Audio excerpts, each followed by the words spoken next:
almost touching my mouth. Lies coming from the audience. The Writers Club of Whittier is putting this on today. It's my pleasure to introduce our speaker, Mary Terzian. She is a member of our club. Mary was born in Cairo, Egypt, to Armenian parents, in a culture of strict rules that governed her life. Men rule the roost. Education for girls beyond high school was not encouraged in view of their future roles as housewives. But Mary was strong-willed and talented and would not conform to outdated customs. In her pursuit of an education, her teachers played a significant role by encouraging her talent for writing. Education also opened the doors for travel, leading the young woman to a daring, dazzling life. Her mother tongue is Armenian, which was one of the 4 languages taught in primary school. Later, she attended an English high school where she developed her English fluency. Mary is the author of The Immigrants' Daughter, a recap of growing up in Cairo, for which she received a Best Books 2006 award and Dan Pointer's 2012 eBook award. She is also the recipient of Emergent Voices PEN USA West 2000 award and a member of that organization. Her articles have been published in Armenian and English language newspapers, magazines, and online. 2 years ago, she received a request from Queensland's, Australia, Department of Education for the reprint of an excerpt from her book to be posted on their website for the use of their students and teachers. She is now working on her second book, Politically Homeless, a 5-year odyssey across 3 continents from 1962 to 1967 in search of a niche where she could settle comfortably. And I was just thinking about that. From 1962 to 1967, while she was tracing across 3 continents, I was here in a quiet little Quaker village. Not traipsing anywhere except up and down to the mall. Her versatility in language proved valuable during this time. Upon reaching the United States, Mary hung up her traveling shoes, except for occasionally visiting family in England. And now, Writers Club of Whittier proudly presents today's speaker, this amazing and talented lady, Mary Terzian.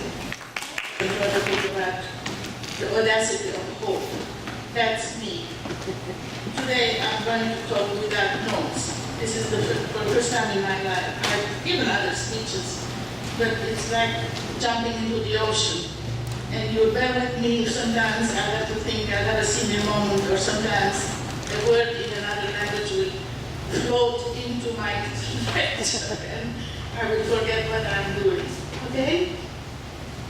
I started writing, or what started my writing is when I cooked a chicken in a teapot. You would wonder how I did it.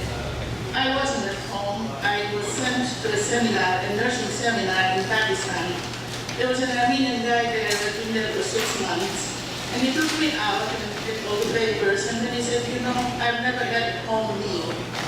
And me, without knowing what the accoutrements he had for kitchen, I said, yeah, I can cook you a chicken. He said, okay, come tomorrow morning to my room and I'll get you one.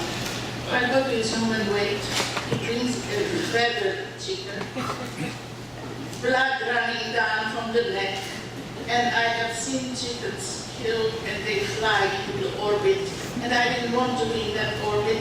So I took it to the bathroom and gave it a good wash.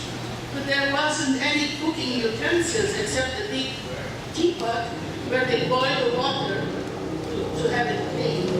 So I used a teapot.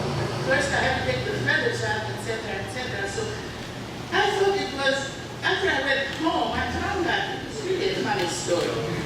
One that would never happen in my life. So I showed a colleague, I talked with her who was sort of a writer, and I said, this is the story I have. Nothing ever happens in Alexandria. This is the first thing that happens that's important in my life. He said, why don't you write about it? And I wrote about it. That was a great, people would laugh at me. Some grown-up who cooks a chicken, what's a big deal? So I put a pen name. The editor forgot to put the pen name. And one day I go to the Armenian club and somebody told me from there, how was your chicken? What are you talking about? It was in the paper. So I was famous from the first day with my name signed.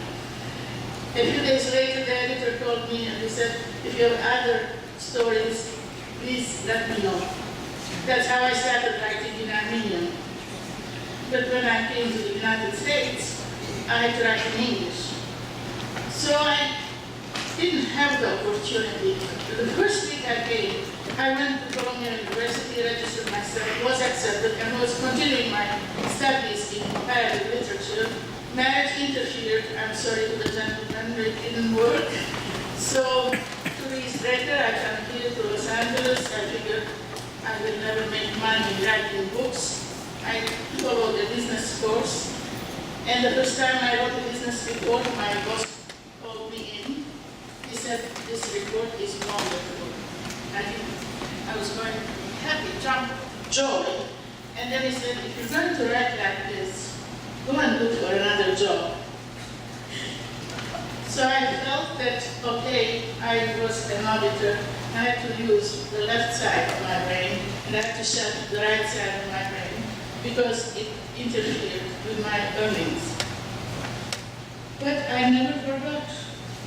Writing was always a sideline. Then we had, because I had to go and interview managers, I was an auditor after all, I felt awkward. There was something wrong about me, either because I was a foreigner, I had an accent, and you know how you blame yourself when things don't run the way you want. So I decided to join Toastmasters to at least get rid of my shyness. I went there for a few times. I didn't want to show that I was a foreigner, I was one of them, etc. And one day it so happened that I talked a little bit about my background. And the evaluator said, you have to write a book about this. I said, it's impossible. What would I write about? You wouldn't have 3 chapters in my book. And every time I gave a speech about my background, the same thing came over and over. You have to write a book about this. I figured, okay, I don't have time now, but when I retired, I was close to retirement at that time. But maybe I'll try it. I found the Santa Monica College Emeritus. Every Saturday they use their classes. So I went there and listened to the others, and I figured if they can write a book, I can write a book. And that's how my book started. In order to write a memoir, you have something to flesh it with. I had enough. So what I thought I could do in 3 chapters grew and grew and grew to 300 pages. And that's only the first part yet. I wrote The Immigrants' Daughter. And I didn't know anything about writing a memoir. Now I know much better. And I'm looking at it, how did I get that prize? I don't know, but when I read about it, I kept it secret for a whole week. I said, they must be mistaken. Sooner or later, they'll send me a book, a notice saying that, we're sorry, your name was mixed up with somebody else. It didn't, it was there. So let me tell you how I started, and apparently I did okay, because when you're writing a memoir, in the first chapter, you set out what you are going to write about. Let me see the first chapter that 3 education institutions were interested in it, and it's doing fine. It was very difficult at the time to be in Egypt, but I had to go to her before doing that. Anyway, this is the first chapter. Where do you come from? Asked the teacher of the adult class in Leopoldville, where I'm registered for a course in Lingala. I hesitate. It's a simple query, that puts me in a quandary. Should I state my origins, nationality, or citizenship?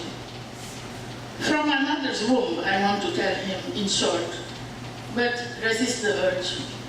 Nobody asked me that kind of question in Cairo where I grew up. We were a known minority. The usual question was, are you Greek, Italian, Armenian, or what nationality are you, if my name had not given it away already? Now in Leopoldville, on an expatriate assignment with the United Nations, I stand out with my foreign accent, wavy hair, and possibly body language, gestures and all. From Egypt, I mutter, to keep the conversation short. I wonder why he doesn't ask the same question of the other students in class. Half a dozen from the United Nations, 5 from the Swiss Red Cross, and 2 businessmen. Egypt, c'est vrai? He exclaims in French. I thought they were all black. I feel uncomfortable in my skin, but remain silent. Is your husband Egyptian too? I don't have a husband, I blurt out, embarrassed to my core. At the ripe old age of 30, I am shelled as an old maid, all hopes gone.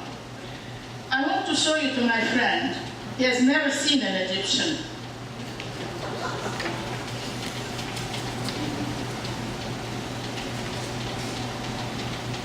My cheeks burn. Am I the first Egyptian in town? The discovery of the century? Or an antique from Pharaoh's tombs? Should I be put on display with a distinct label slapped at my feet? Imported African, rare species, handled with care. How can I explain to my Congolese teacher that I'm not a real specimen? More than 3,000 years of history define me as an Armenian, a descendant from the people living at the foot of Mount Ararat, where Noah's Ark settled. The mountain was in Armenian territory for centuries.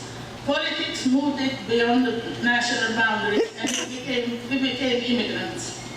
How shall I explain that in my DNA, Armenian blood will survive forever, irrespective of the citizenship I have? I am not a real Egyptian, I mumble, trying to answer a misconception, trying to avert a misconception. 14 pairs of eyes stare at me, as if I've just come out of ghost town. Later, one of the guys catches me. Not a real Egyptian? What do you mean? Where do your parents come from?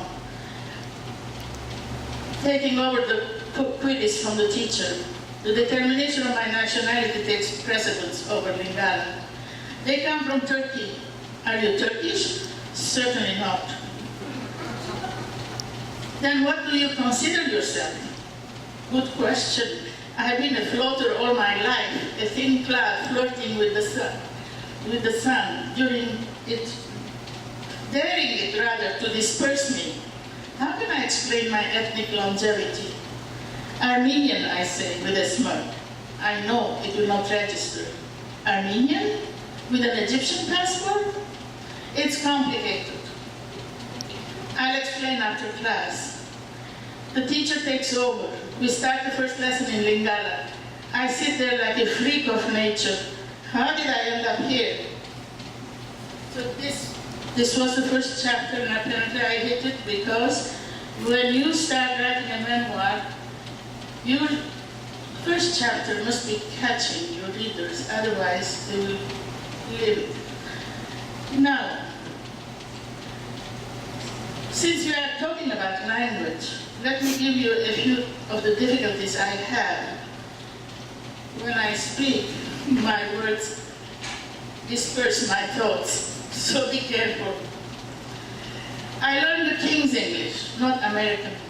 Besides differences in spelling, like honor, neighbor, behavior, where the U is dropped, I had difficulty with other simple words, like rubber, that is eraser here, lift, which is elevator here. Delhi was a pastry shop for me until I came here, and entree always confused me because it means entering in French, and the meal process there starts with appetizers and not the main meal. It's called the pièce de résistance. So, I also ran across some idiomatic expressions that are Greek to me. I don't know why you say they are Greek to me and not Latin or Aramaic or whatever. For example, how do you square your shoulders, purse your lips, and knit your eyebrows? What exactly do you mean by pulling one's leg, pushing your leg, and putting one on? Putting what on? Can you explain why shelled nuts don't have shells, but covered books have covers? Why a graveyard shift does not mean digging graves, and dropping by means visiting somebody unexpectedly and not dropping anything else?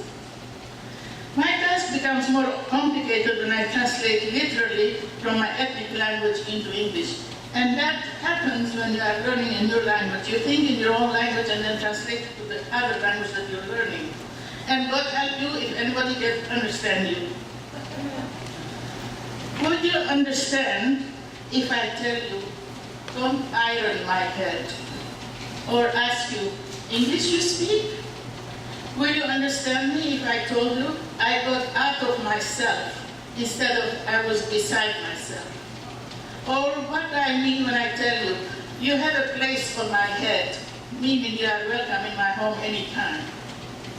So these are the hazards I live with. And when I cannot find the right word in English, I use some other thing, and God knows if respondent understands me or not. Sometimes they don't ask. It so happened that when I was working in the Congo, I had Swiss girlfriends. We were working together, and they talked about forced marriages. And because I was shy, I didn't ask what do they mean by forced marriages. This is a civilized country. One day I said, what exactly do you mean by forced marriages? Because to me, forced marriages meant different. They said, well, they want the child to have a father. That's why they forced the marriage. In Egypt, forced marriages means a 12-year-old being forced to get married to a 40 or 60-year-old man. We are speaking the same language, but because we live in a different environment, we don't understand each other no matter what, and that's the question. And you take words for granted without delving into their real meaning.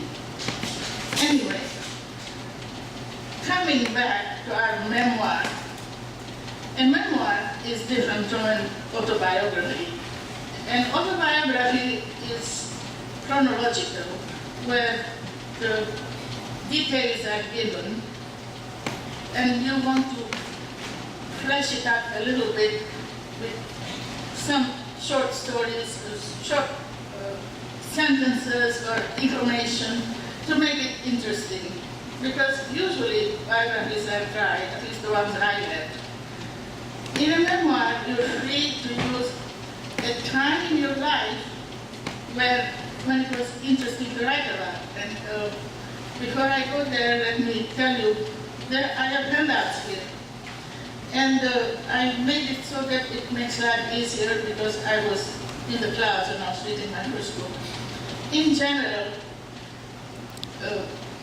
the memoir gives you freedom. It is a novel about yourself, compared to a biography, which is very dry as it is.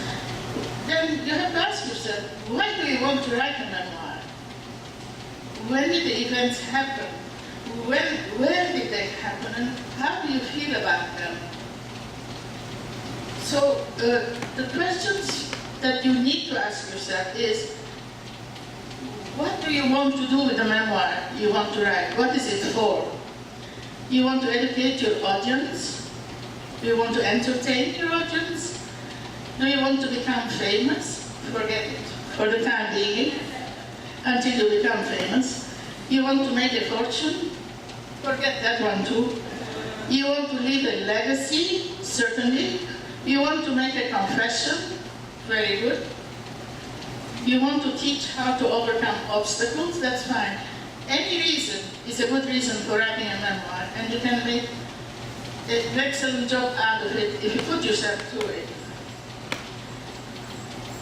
So you choose, the way I learned nowadays is putting on a piece of paper periods of your life, like childhood, adolescence, college, employment, or whatever were meaningful episodes in your life.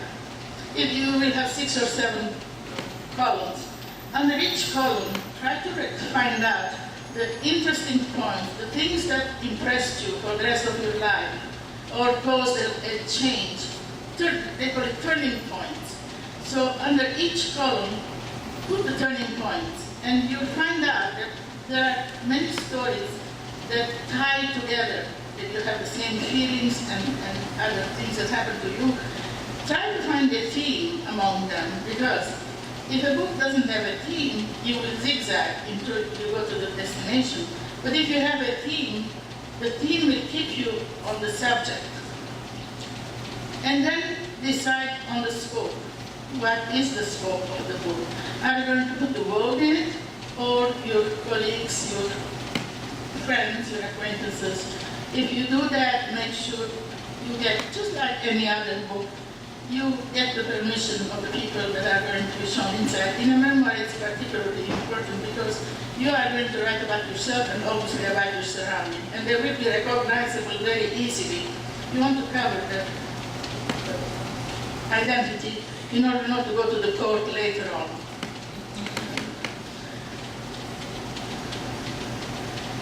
How do you find out what to write about? Go back into your life. Once you know what is your message to your public, you go back to your life and you try to find things that might be useful for others. Don't think only about yourself. What is your message to your readers? And if you have a message, continue the search in your background first. And then, surprisingly, I had to go to Africa. I didn't have to go to Africa literally, but African stories, because even though I visited Africa, several countries in Africa, I didn't know what was going on at the time in Africa. Nowadays, I know much better, and if had I known, I wouldn't have gone, because I went in the middle of hell when the British Empire the sun was setting on the British Empire, and every country had an independence problem, and I happened to be right in the middle. I seem to attract those kind of circumstances, because when I went to USSR in 1964, when flies couldn't even go in, I went there, and guess what happened? They took down Khrushchev. My embassy didn't know where I was, the United Nations didn't know where I was, and I wondered what would happen. Thankfully, I went out safely. This is what happens when you travel too much. So, how do you feel about your memories? Were they, after you do the research and you have written the book, it is better also, before you start the book, to read a few other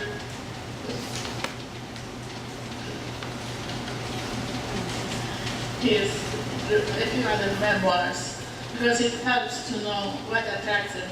I have written down in this, at the end, about 5 or 6 memoirs that you might want to read. You will not write the same way. I really was a little bit, how should I say, proud. I didn't want to read anything before I wrote, because I didn't want to emulate the writing styles of anybody else. I think I was wrong. Some people get easily affected. Maybe you don't get as easily affected as I do. But I kept my thoughts to myself, and wanted to be unique in my language, my approach to writing. That's why I avoid it. Everybody has her own technique, her or his own technique in writing a memoir or any book for that matter. You can, as I said, you can choose a period in your time that was exciting, interesting, and was a turning point. So what are the things that can happen? It might happen throughout your lifetime. Things can happen during a particular window of your time. Maybe you spent the summer with your uncle and you learned so much in one month, and you learn the rest of the year of your life. Before or after marriage, death of spouse, etc., looking at old pictures, they will remind you, and there is some process in writing that generates itself. You write about one story, and it brings the other one into the timeline.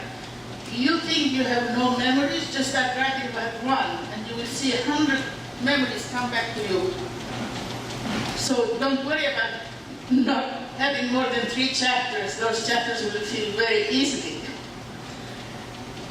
During tipping points in your life, glory, failure, struggle, success, how did you deal with them? When you dreamt about them, they reminded you of what? You went through your childhood home and remembered everything that you had done there. These are memories that bring out others. You can write 3 books about them, you know? It's immense. So what happens after you have written? Surprisingly, it's like a catharsis. You clean yourself out from all the worries, the things that are on your mind, the things that you wouldn't tell your mother. You write in your book. Because it is not personal. They don't know you. It's not the case nowadays because your picture travels on e-books and whatever. But that's the case when you don't know the people, you are more open. When you know your next door neighbor, you wouldn't trust them with your secrets.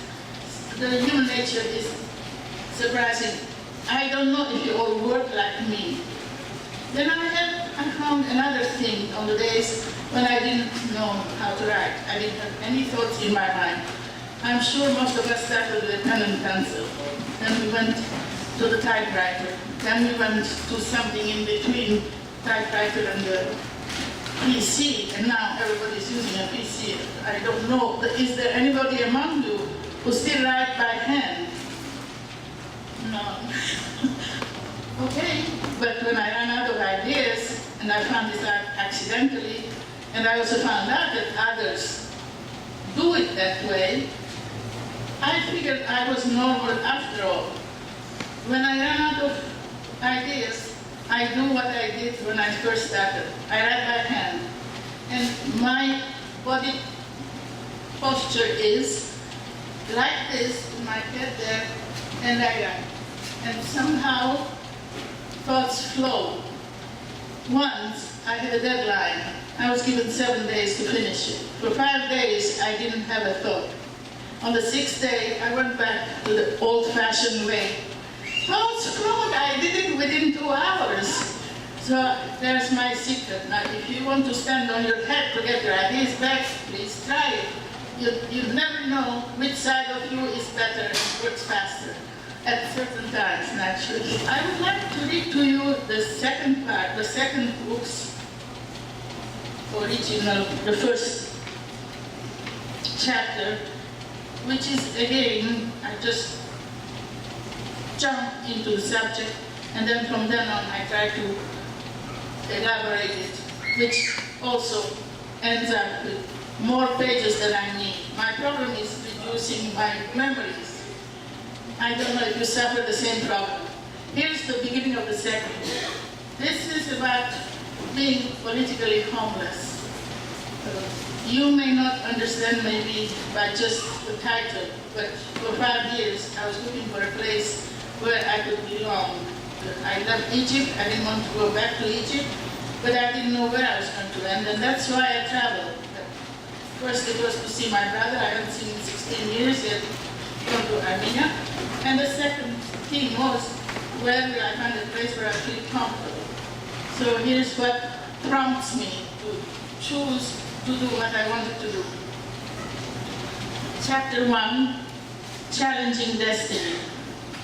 Your place is in the kitchen, Father thundered, his green eyes bulging from their sockets. You don't need more education. You have more than enough already for a girl. That phrase, for a girl, seared my soul ad infinitum. Whether for higher education, going to the movies, attending cultural events, or just belonging to a club. Those activities were reserved for the boys. I was the extra hand at home, stepmother's helper, if not a replacement. I would become a spinster for life if a suitor didn't ask for my hand soon. In the 1950s, that was the cultural expectation for Armenian girls in Cairo who were lucky enough to complete high school. You can't treat a husband with books. You're a woman, stepmother echoed. You're destined to keep house, as if I wasn't doing it already. House, if it is no-brainer, for heaven's sake. How long does it take to tidy up a place or learn to fold grape leaves over seasoned ground meat to make sarma or dolma? When did a housekeeper ever win a Nobel Prize? A Nobel Prize? I looked at my parents with glassy eyes, pursed lips, and a poker face. An acquired habit developed at the Immaculate Conception English High School in Cairo, where I just had graduated. The Irish nuns had helped me gain self-confidence. Otherwise, I would have lost my temper and hollered back at my parents, an unforgivable sin. Father accused them of breaking my mind. He didn't suspect that they saved my life by diverting my suicidal thoughts and despair toward hope and patience. Sister Mary Visitation taught us a phrase that is etched on my brain to this day. I can and I will. These and other, there and then, I made up my mind. I will challenge that destiny. You can't stop me. Without that promise to myself, I would have burst into flames from anger that piled in me. Manager and the decision maker, which I was not. And that's how narrow-minded I found in the employment field. And also, over where I worked, the secretary had a lot of liberty to change the letters, she was part of the management team. She was not just a secretary to be dictated to. Over here, I worked in an insurance company, and they said, no, no, no, no. You don't do anything to the letters you receive. You write them as they are. Well, later I found out that this was a legal problem if I did anything wrong. They were right, perhaps. But I felt so tight. I didn't have the liberty to work as I wanted to. And every time when I asked for more interesting work, they said, if only you had a degree, it would have been better. I figured, wait a minute. I'm going to get you the degree and let's get over about this. And that's what happened. So this was my story. Your stories are different. If you look into your inside, whatever happened to you, you can make of each event a little book. It is so interesting. The more you delve, the more you find out so much in your lifetime. And most of us have lived quite a few years and have enough to write what you want. Of course, not everybody is interested in writing a memoir. Most of all, children wait for their parents to write their memoirs. Sometimes they are too late, or the writer is late, and a wonderful legacy is lost to the world. So I advise you, if you are interested, read a few books about writing memoirs, if you're interested, and do not make it all lovey-dovey.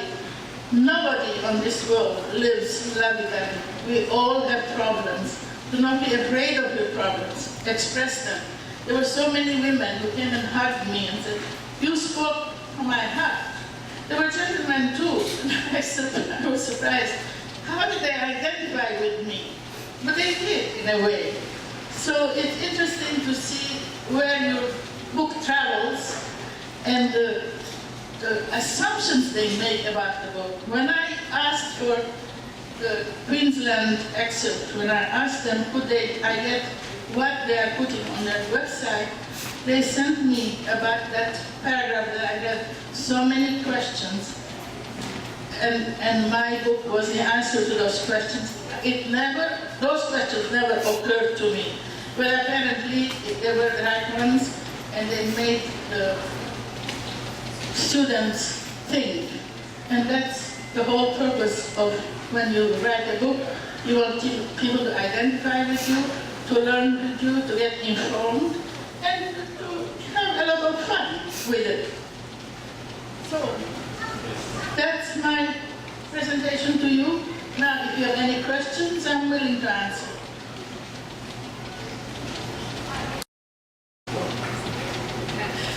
What write my first book. More or less, between 7 and 10 years, I don't know, because I didn't take it seriously at first. I got my 3 chapters, and I said I will not be able to go on. However, I found out that yes, there was more stuff, and I wanted to be more educated about it before going on. That's why I went to the senior Santa Monica College Emeritus.